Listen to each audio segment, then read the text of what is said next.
All right, happy Monday, you guys. I am your host, Clarissa Diaz, and you are here with our coffee talk this Monday morning. I have to say, this is a very, very special Monday morning already, you guys. On last week's episode, what challenges would you say, like, to the young girls that are coming into the industry at our salons as well, or just throughout any salon? What was, like, your biggest, like, or I wouldn't say your biggest, like, but what hurdles did you feel that you most had when you first got into the industry? I was lucky. I was really, really lucky. At the time, there weren't as many salons as there are right now. And when I came into the industry, I came into a salon that was very busy. Okay. And so I swear I went from walking into the door within 6 months being booked solid. So it wasn't like I didn't have to do what I see some of the girls do now. And just through one-on-ones with our company to sit down and talk about numbers and such things, we talk about how many times the person comes back every year. And I think one of the meetings mine was 9.2 or 9.4 times a year. And now in the industry, maybe I'm right or wrong, but I think it's 3 point something or 4 point something. Yeah, so what she's talking about is churns, so how many churns are coming in. At that time, obviously, they were coming in a lot more. Today, it definitely has slowed down. So I think a challenge for the hairdressers now is that if I have 100 clients, I think they need more than that. Correct. They need maybe 150 clients to 200 clients. Correct. In order to have the same turnaround. Again, turnaround may be different because of techniques that we have out today that you don't have to have everything done and touched up as quickly as what was done before as far as colors go. Longer hair, again, when Frank was talking earlier about, wedges and bobs, and those were things people were coming in every 4 to 6 weeks to have done. Now, with longer hair, longer layers, framing face, face framing, you can go 3, 4, 5 months without a haircut. And, so it's the ability to bring people back into the salon more often, I guess, is the challenge that I see for the new hairdressers. What would be in 43 years, what would be your most memorable memory, like, ever? I mean, it could be, if it was beauty school, it could be in the salon, but just something that just you'll never forget. That was, Frank did a lot of work outside of the salon, doing shows. We did fashion shows. I had the opportunity when it was when you were working on what's the American Crew? No. I can't think of the name of it. Intercoiffure. Oh, Intercoiffure. Okay, so when Frank was working, that's when we went to London? Right. Okay. So it was the ability to have, to be able to join in with that, and was able to go to London a couple times, once to help Frank hire some people that he brought over from London to do the education program, which was state of the art at the time, doing something like that. And then also going through and then doing a presentation in London for Intercoiffure for Frank. So I was able to be part of that awesome. team. And so that's probably the most memorable. I probably would never have gone there if it wasn't for Frank. That's awesome. Thank you. You're welcome. Can I ask you, Sue? Yeah.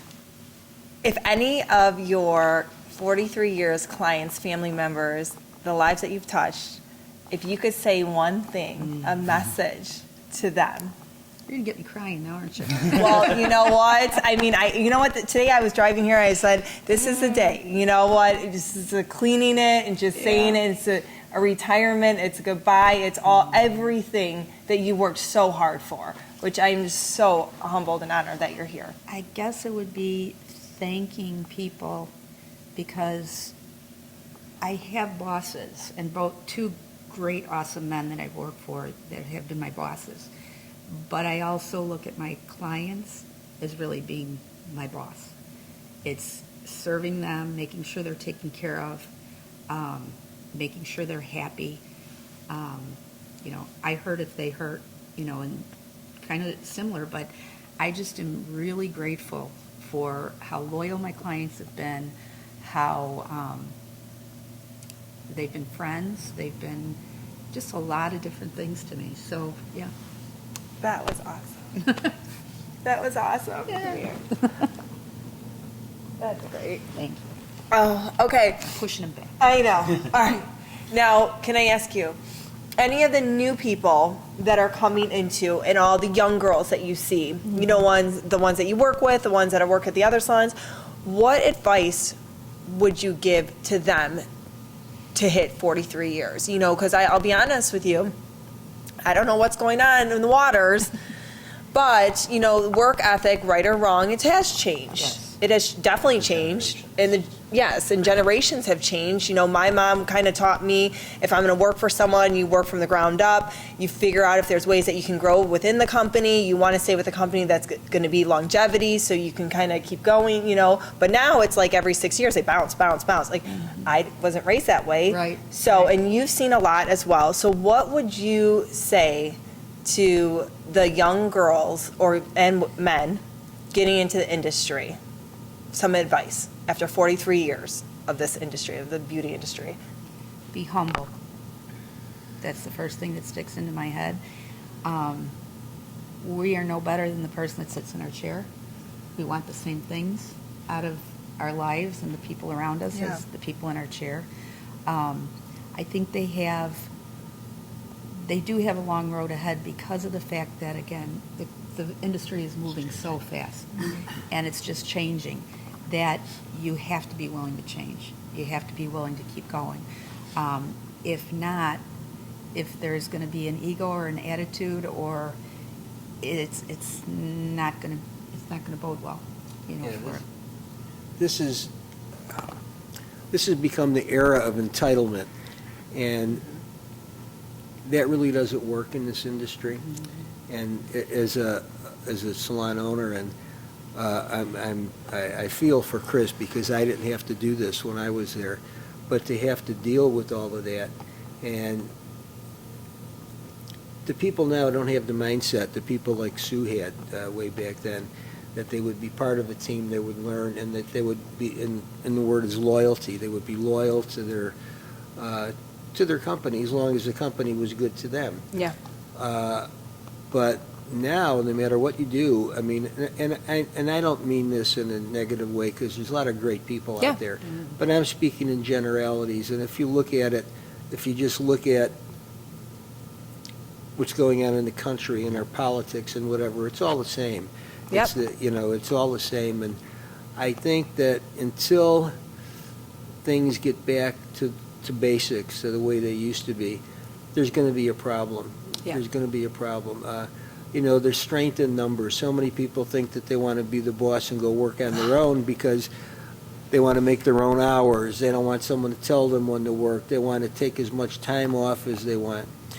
But there's an old saying that says, what goes around comes around, and I think the way we started, it's come around to this, and I think that we're getting close to a bust. And when that bust happens, it's going to come back around to what it was. Agreed. Because there's only so many ways you can do things, and It's like the definition of insanity. Yeah, right. I mean, really, it is. Expecting different results, not changing. Change the direction. Yeah.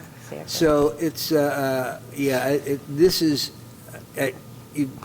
I've been in this industry for over 60 years, and this is the toughest time that I see in the industry. It's just really tough. And all my friends that have been in the industry as long as I have, and there's a few of them left, there's not too many, because most of them drop out. Their companies or their ex-companies are all going through the same things. It's a whole different animal that we're working with today. So when you see somebody that is loyal and and can leave their ego at the door, there's too many big egos, and there's not enough room in a room for that many egos. But and realize that it's fine to be part of a team. Will things be back the way they should be? So, and it's fun. And again, you guys got your work cut out for you, and so that's. Sorry, Sue, I'm sorry I took your microphone away. I want to say, Sue, I am sad to see you go, but I'm excited for you. Thank you. You've been there. Sue has always been very positive. Yeah. Sue never comes in on a bad day. Does not bring anything into the salon. She always comes in with the same smile, even if she has stuff going on in her life. And I really, really appreciate that. I'm sure Frank does too, for all those years. She'd bring donuts in.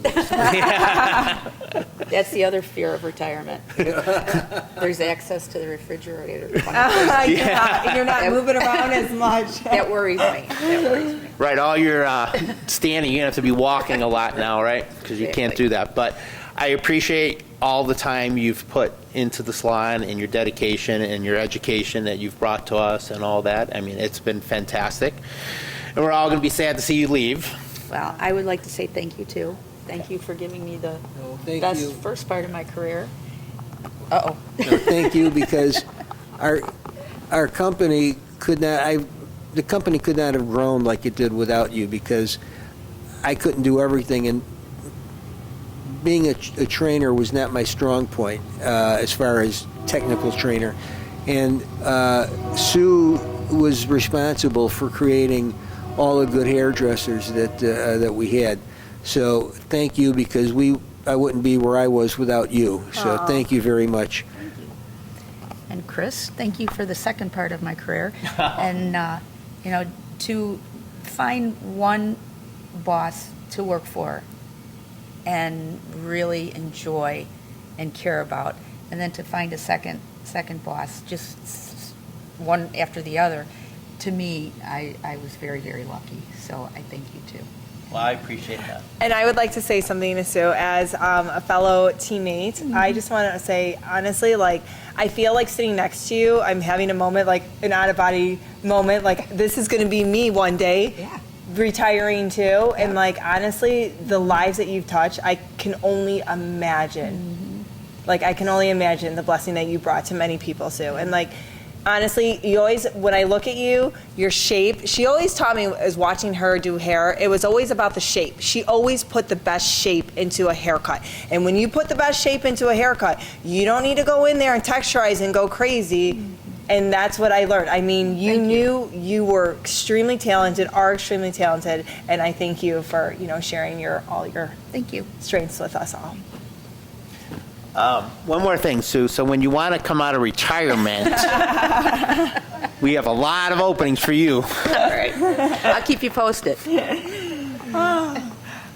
Well, you guys, thank you so much for joining us. It was an emotional Monday, but it was a good Monday. I hope you guys have a wonderful week, and we are signing off on retirement right now. All right. Have a good Monday.